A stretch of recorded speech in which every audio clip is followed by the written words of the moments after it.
Alors, bienvenue à toutes et à tous. Aujourd'hui, on se pose une question énorme en fait, qui traverse les âges, la religion. Est-ce que c'est un chemin pour nous libérer ou est-ce que ça finit par nous enfermer dans nos propres croyances? C'est ce qu'on va explorer ensemble. Oui, c'est vraiment la question de départ, hein. Qu'est-ce qui fait que des milliards de personnes, partout dans le monde, se tournent vers la foi? On cherche un sens, du réconfort, des réponses. Mais est-ce qu'on trouve vraiment ce qu'on est venu chercher au départ? C'est toute la question. Et là, attention, on touche au cœur du sujet. Cette phrase, elle est percutante. Elle suggère qu'on peut complètement se tromper sur la nature même de la religion, que ce qui devrait être un outil de libération peut devenir une prison. C'est cette tension qu'on va décortiquer. Alors, premier point. Ce qui ressort de notre analyse, c'est une observation assez déroutante. Beaucoup de gens pratiquent une religion sans jamais vraiment comprendre pourquoi. C'est un peu comme avoir une voiture de course et ne s'en servir que pour aller chercher le pain au coin de la rue. Et ça, c'est un point qui fait vraiment réfléchir. L'idée que quelqu'un puisse passer genre 20 ou 30 ans dans une pratique religieuse pour au final rester bloqué dans les mêmes peurs, les mêmes schémas de pensée. Ça montre bien que le temps seul ne suffit pas à transformer qui que ce soit. Regardez bien ce tableau, parce que le contraste est saisissant. À gauche, le malentendu. On voit la religion comme une destination.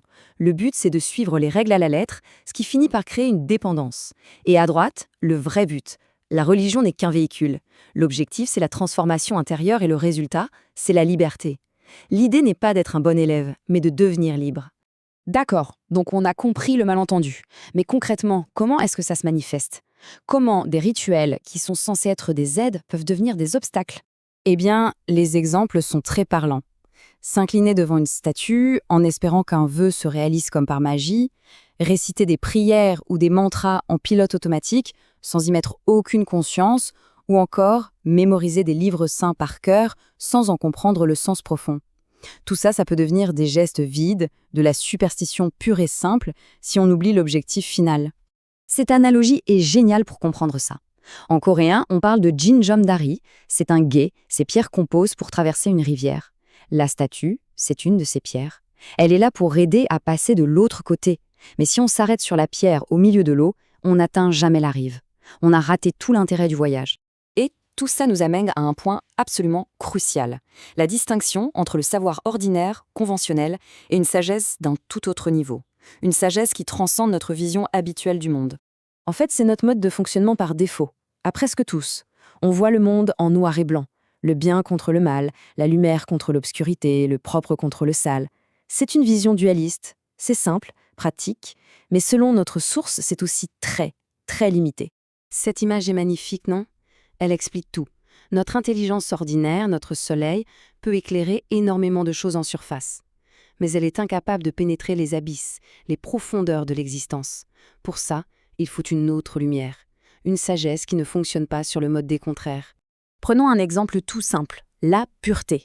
Pour nous, dans la vie de tous les jours, c'est quoi être pur? Eh bien, c'est ne pas être sale. C'est une définition qui dépend de son opposé. Le propre n'existe que parce que le sale existe. C'est une pureté relative. Et maintenant, attention, changement de paradigme complet. Le concept bouddhiste de Shongjong. Ici, on n'est plus du tout dans le même monde. Cette pureté-là, ce n'est pas le contraire de la saleté. C'est un état qui est au-delà des deux. C'est une capacité à tout accueillir, le propre et le sale, la lumière et l'ombre, sans être jamais souillé ou défini par l'un ou par l'autre. C'est une pureté absolue. D'accord, c'est bien beau tout ça, cette sagesse supérieure, mais comment on y arrive? C'est ça la vraie question, non? Comment on passe de la théorie à la pratique? Passons du quoi au comment. Regardez un peu cette frise chronologique. Ça remet vraiment les choses en perspective. C'est vertigineux. L'humanité est là depuis des millions d'années. Et les grandes religions organisées, elles sont incroyablement récentes. Ça suggère que la sagesse qu'on cherche n'est pas forcément enfermée dans des dogmes vieux de 2 ou 3 000 ans, mais qu'elle est peut-être bien plus fondamentale. Ça veut dire que le chemin, ce n'est pas de se bourrer le crâne de connaissances, d'empiler les livres et de mémoriser des théories. Le but, c'est de vivre une transformation radicale de sa propre perception. C'est ce qu'on appelle un éveil, en coréen, kadalyum, une compréhension directe qui vient de l'intérieur. Alors là, on entre dans une réflexion assez fascinante. Première étape, comprendre que nos yeux, en tant qu'organes, ne voient pas. Ce sont des capteurs. Deuxième étape, réaliser qu'il y a quelque chose en nous qui utilise ses yeux pour voir.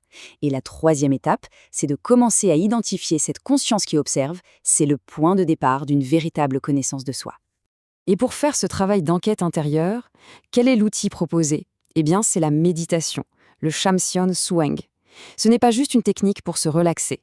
C'est une méthode d'investigation active pour aller voir directement comment notre propre esprit fonctionne. Bon, pour finir, essayons de rassembler tout ça. Parce qu'au fond, l'idée, ce n'est pas de rester dans la théorie. Il s'agit d'une transformation très personnelle et qui est accessible à chacun. Et c'est ça le message final qui est si fort. Ce voyage est ouvert à tout le monde. Absolument tout le monde. Pas besoin d'étiquette, pas besoin de se dire bouddhiste, chrétien ou quoi que ce soit. Le but n'est pas de rejoindre un club. Le but, c'est de transformer sa propre ignorance en sagesse pour trouver une liberté authentique. S'il n'y avait qu'une seule chose à retenir de toute cette analyse, ce serait ça. L'invitation n'est pas d'adopter de nouvelles croyances, de remplacer un dogme par un autre. L'invitation, c'est de développer sa propre capacité à voir clairement la réalité telle qu'elle est. Et on termine avec cette question qui est une invitation à la réflexion personnelle. Dans sa propre vie, quelles que soient ses convictions, la question reste la même. Ces croyances sont-elles un véhicule qui nous emmène plus loin ou sont-elles devenues la destination, un endroit où l'on s'est arrêté en chemin? Voilà qui conclut notre analyse.